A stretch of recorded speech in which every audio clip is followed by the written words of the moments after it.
Hello everyone, welcome back to my channel. তো কেরাম আছে সবাই? আমি ভীষণ ভালো আছি। আর আজকে হচ্ছে শনিবার। তো আজকে তোমাদের সঙ্গে একটা রেসিপি শেয়ার করছি, সেটা হচ্ছে স্পেশাল মশলায় নিরামিষ ঘুগনি। যারা নিরামিষ ঘুগনি খেতে পছন্দ করে না, তারা এরকমভাবে বানালে অবশ্যই খাবে। আর পুজো পার্বণে নিরামিষ দিনে তো একদমই খাবে। তো দেখো দেখতে কি ভালো হয়েছে। তো এই ঘুগনিটাই কীরকম করে বানাতে চলো দেখতে থাকো। প্রথমেই আমি 3 ঘন্টা ভেজানো যে মটরটা ছিল, মটরটা ভিজিয়ে রেখেছিলাম ভালো করে ধুয়ে। এটা আমি প্রেশার কুকারে নিয়ে নেবো, নিয়ে জল দিয়ে সিদ্ধ করতে বসাবো।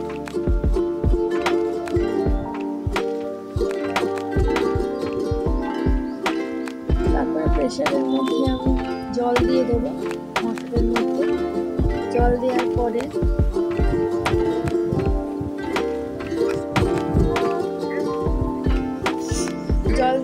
হলুদ 1 চামচ আর 1 চামচ নুন দিয়ে আমি প্রেশার কুকারটাকে ইন্ডাকশানে বসিয়ে দেবো সিদ্ধ হওয়ার জন্য।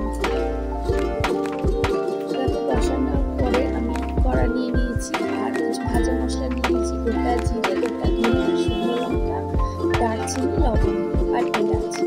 নেওয়ার পরে আমি সেগুলো খোলায় ভালো করে ভেজে নিচ্ছি। তোমরা কিন্তু হালকা ভাজবে, বেশি ভাজা হয়ে গেলে কিন্তু পুড়ে গেলে এইটার কোনো টেস্ট থাকবে না। আর আমি যেহেতু প্রথমেই বলেছি, তোমরা থাম্বনেল দেখে বুঝতেই পেরেছো ভাজা মশলায় ঘুগনি, তা এই ভাজা মশলাটাই কিন্তু স্বাদটা আরও বাড়িয়ে দেবে। তো দেখো আমার ভাজা হয়ে গেছে। ভাজা হওয়ার পরে আমি একটা প্লেটে ঢেলে নিচ্ছি।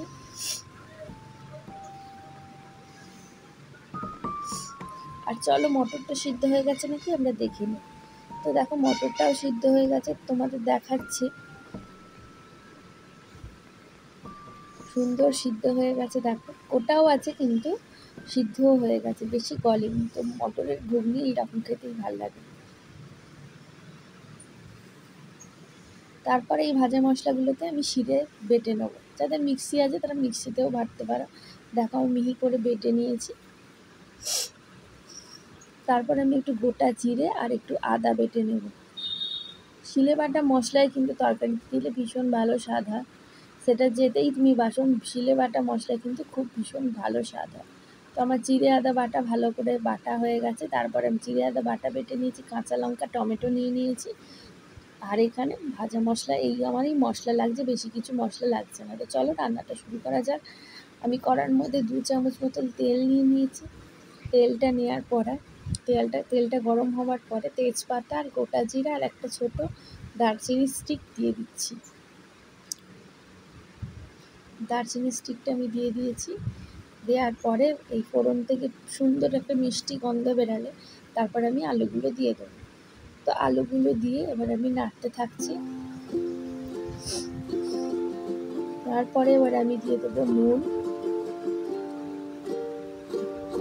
হলুদ আর গুঁড়ো লঙ্কা গুঁড়ো একটু দিয়ে দেবো। দেওয়ার পরে তেলের মধ্যে লঙ্কা গুঁড়োটা দিলে কালারটা কিন্তু আরও সুন্দর আসবে। তোমরা দেখতেই পাচ্ছ কালারটা একদম চেঞ্জ হয়ে গেছে। দিয়ে আলুটাকে আমি ভালো করে ভেজে নেব। ভেজে নেওয়ার পরে এবার আমি দিয়ে দেবো টমেটো কুচি, কাঁচা লঙ্কা যেটা রেখেছিলাম গোটা 2টো দেবো। তোমরা যেরকম ঝাল পছন্দ করো সেরকম করে দিতে পারো। যেহেতু আমি ভাজা মশলায় শুকনো লঙ্কা দিয়েছি, তাই জন্য আমি কাঁচা লঙ্কার পরিমাণটা একটু কম দিলাম, আবার গুঁড়ো লঙ্কাও পড়েছে। তারপরে আমি ঢাকা দেওয়ার পরে নুন দেওয়ার পরে টমেটোটা দেখো অনেকটাই নরম হয়ে গেছে। তো নেড়ে নিচ্ছি।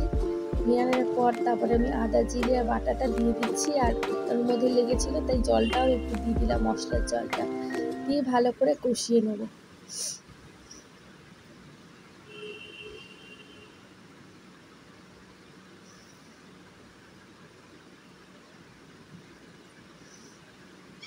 তারপরে নিয়ে নেবো স্বাদ মতন একটু চিনি, টেস্টটা ব্যালেন্স করার জন্য। তোমরা যারা চিনি দেওয়া পছন্দ করো না তারা দেবে না, যারা পছন্দ করো তারা অবশ্যই দেবে। চিনিটা দিলে কী হয়, ব্যালেন্সটা ভালো হয়। তো দেখো কষতে কষতেই আমার আলুটা সিদ্ধ হয়ে গেছে, আমি সেটা তোমাদের দেখালাম। তারপরে দিয়ে দেবো মটরটা দেওয়ার পরে ভালো করে নেড়ে নেব।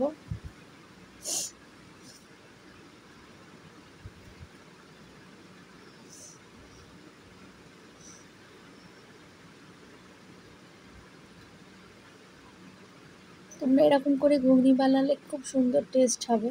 তারপরে দিয়ে দেবো প্রেশার কুকারে যে ঘুগনির এক্সট্রা জলটা ছিল সিদ্ধ করা, সেটাও দিয়ে দিলাম। দেওয়ার পরে এবার আমি একটু নেড়ে ঢাকা দিয়ে দেবো।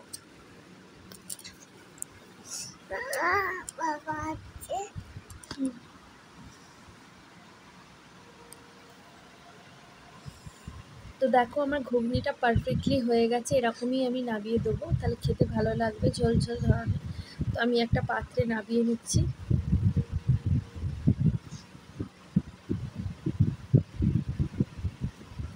পাত্রে নামানোর পরে ওর মধ্যে আমি সানরাইজের গরম মশলা দিয়ে দিচ্ছি। তারপর যে ভাজা মশলাটা করে রেখেছিলাম সেটা দিয়ে দিচ্ছি। তো আমার দেখো ঘুগনি একদম কমপ্লিট হয়ে গেছে, দেখতেও কি ভালো লাগছে। যখন আমি সার্ভ করবো তখন এই মশলাটাকে ভালো করে মাখিয়ে সার্ভ করবো, তাহলে টেস্ট হবে। তো চলো দাদাভাইকে খেতে দিয়ে নিই। তো এইখানে আমি বাটির মধ্যে ঘুগনি নিয়ে নিচ্ছি।